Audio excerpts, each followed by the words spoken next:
Market risk is the risk of losses in positions arising from movements in market prices. Types. Some market risks include equity risk, the risk that stock or stock indices prices and/or their implied volatility will change. Interest rate risk, the risk that interest rates and/or their implied volatility will change. Currency risk, the risk that foreign exchange rates and/or their implied volatility will change.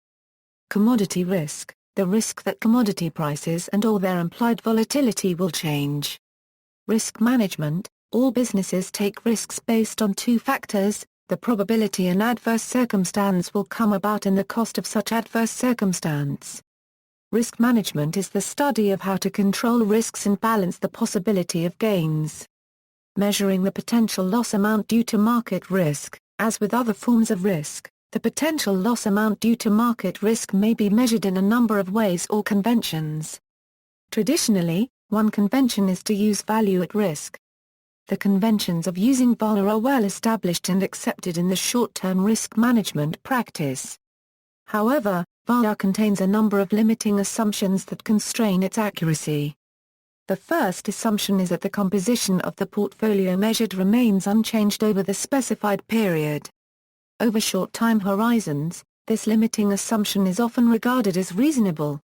However, over longer time horizons, many of the positions in the portfolio may have been changed.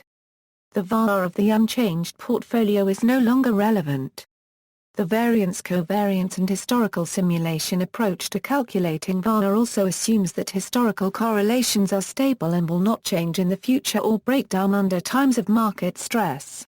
In addition, care has to be taken regarding the intervening cash flow, embedded options, changes in floating rate interest rates of the financial positions in the portfolio. They cannot be ignored if their impact can be large. Use in annual reports of U.S. corporations. In the United States, a section on market risk is mandated by the SEC in all annual reports submitted on Form 10-K. The company must detail how its own results may depend directly on financial markets. This is designed to show, for example, an investor who believes he is investing in a normal milk company, that the company is in fact also carrying out non-dairy activities such as investing in complex derivatives or foreign exchange futures. References. Dorfman, Mark S. Introduction to Risk Management and Insurance. Prentice Hall. ISBN A0-13-752106-5. See also, Systemic Risk, Cost Risk, Demand Risk, Risk Modeling, Risk Attitude, Modern Portfolio Theory, Risk-Return Ratio, External Links, Managing Market Risks by Forward Pricing, How Hedge Funds Limit Exposure to Market Risk.